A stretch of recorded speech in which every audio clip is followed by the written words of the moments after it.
అందరికీ జై భీమ్. నేను మీ ఆనంద్ మహాసేన. నేను ఈరోజు Zee Telugu news channel YouTube channel చూశానండి. దాంట్లో కొన్ని వీడియోలు కాకినాడ జిల్లా ప్రతిపాడు నియోజకవర్గ ఎమ్మెల్యే వరుపుల సత్యప్రభ గారి కోసం ప్రచారం చేశారు. ఏమనంటే కాకినాడ జిల్లా ప్రతిపాడు నియోజకవర్గంలో చాలా అవకతవకలు జరుగుతున్నాయి. ఇక్కడ మైనింగ్ విషయంలో పక్క నియోజకవర్గం ఎమ్మెల్యే కూడా వస్తూ ఉంది. వీళ్ళిద్దరూ కలిపి ఇక్కడ మైనింగ్లో చాలా అడ్డగోలుగా సంపాదిస్తున్నారని ఒక ప్రచారం చేశారు.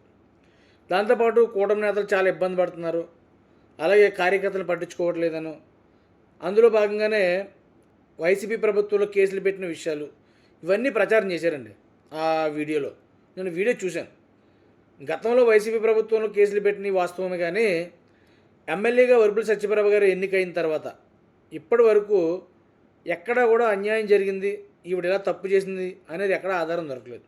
కానీ మరి జీ తెలుగు వారు ఎలా రాశారు, ఎలా ప్రచారం చేశారు అనేది కూడా నాకు అర్థం కాలేదు. కానీ ఇంకో మాట కూడా అన్నారు అందులో, సొంత మనుషులే సెటిల్మెంట్లు చేస్తున్నారు, ప్రతి శనివారం రాజమండ్రిలో సెటిల్మెంట్ జరుగుతుంది అని ఒక ప్రచారం చేశారు. పైగా ఆవిడే వెనకాలండి ఎదర వాళ్ళ సొంత మనుషులు పెట్టి సెటిల్మెంట్ అయితే చేయిస్తుంది అని ఒక ప్రచారం చేశారు ఎమ్మెల్యే గారి కోసం. అయితే ఇక్కడ కూటమి నేతలతో పాటు మహాసేన అనేది కూడా పనిచేసింది ప్రతిపాడు నియోజకవర్గంలో. అయితే మేము ఎవరైనా తప్పు చేస్తే తప్పనే చెప్తాం. అయితే మాకు ఇప్పటి వరకు కూడా ఇలా వరుపుల సత్యప్రభ గారు ఎలా చేస్తున్నారనేది ఎక్కడ మాకు అనిపించలేదు. ఒకవేళ అలా మాకు కూడా అనిపిస్తుంటే ఖచ్చితంగా మేము కూడా పోరాటం చేస్తాం ఆవిడపైన. కానీ మరి ఎలా ప్రచారం చేయగలిగారో నాకైతే అర్థం కాలేదు. కానీ ఎప్పుడు కూటమి నేతలు ఇబ్బంది పడుతున్నారన్నారు, ఎక్కడ ఇబ్బంది పడలేదే. మరి ఎలా ప్రచారం చేశారు జీ తెలుగు వారు అనేది నాకు అర్థం కాలేదు. కానీ ఖచ్చితంగా ఒకవేళ అలాగానే జరిగితే, అలా తప్పులు జరిగితే మేము కూడా సత్యప్రభ గారిని నిలదీస్తాం, అందులో ఏమాత్రం డౌట్ లేదు. కానీ అలా ఆవిడ చేయకుండా, ఆవిడ మీద తప్పుడు ప్రచారం మాత్రం చేయకూడదని మాత్రం కోరుకుంటున్నాను. ఎందుకంటే ఒక మహిళ అయ్యుండి ధైర్యంగా రాజకీయాల్లోకి వచ్చి విజయం సాధించి ఆవిడ పని ఆవిడ విజయవంతంగా చేసుకుంటూ వెళ్తుంది. అలాంటప్పుడు ఎమ్మెల్యే గారిని మనం అలా నిందించడం కరెక్ట్ కాదేమని నా భావన. ఒకవేళ అలా జరుగుతుంది, నిజంగానే సెటిల్మెంట్లు చేస్తున్నారు, ఇలా ప్రజలను ఇబ్బంది పెడుతున్నారు అని మీ దగ్గర ఏమన్నా ఉంటే నాకు పంపించండి, నాకు కూడా పంపించండి. నా నెంబర్ చెప్తాను, 9007222670. ఈ నెంబర్కి వాట్సాప్ పంపించండి. మేము కూడా సత్యప్రభ గారిని నిలదీస్తాం.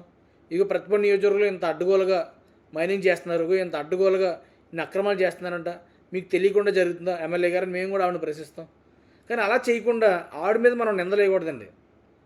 ఇప్పుడు అలా నిందలేసి కన్నా మనం ఆధారాలు చూపించి బయటపెడితే ప్రజలు నమ్ముతారు కదా. అంటే నాకు తెలిసి ఇప్పటి వరకు ఎమ్మెల్యే గారు అలా చేయలేదని మాత్రం నేను నమ్ముతున్నాను. అలా జరిగి ఉంటే, అలా తప్పు జరిగితే నేను కూడా మాట్లాడతాను. మరీ ముఖ్యంగా చెప్పాలనుకున్నది మీకు ఏంటంటే, జీ తెలుగు వారికి ఇక్కడ కూటమి నేతలతో పాటు మహాసేన రాజేష్ గారు కూడా ఉన్నారు ఇక్కడ. కానీ ఇక్కడ మహాసేన అనేది కూడా బలంగానే ఉంది. మేము ఎవరైనా తప్పు చేస్తే తప్పు అని చెప్తాం. అయితే మాకు ఇప్పటి వరకు ఆ పాయింట్ ఆఫ్ వ్యూలో మాకు ఎక్కడా ఆవిడ కనిపించలేదు. అలాగని మేము ఎప్పుడు కూడా ఆవిడని మేము నార్మల్గానే కలవలేదు. ఎన్నికలు అయిన తర్వాత ఒకసారి కలిసాం అంతే తప్ప, కానీ మళ్ళీ మేము ఎప్పుడు కలవలేదు. కానీ కలవకపోయినా ఖచ్చితంగా ఆవిడకి ఎప్పుడు మా సపోర్ట్ ఉంటుంది. తప్పు చేస్తే తప్పు అని చెప్తాం. ఎవరైనా సరే తప్పుడు ప్రచారాలు చేయొద్దని జీ తెలుగు వరకు మరీ తెలియజేస్తున్నానండి.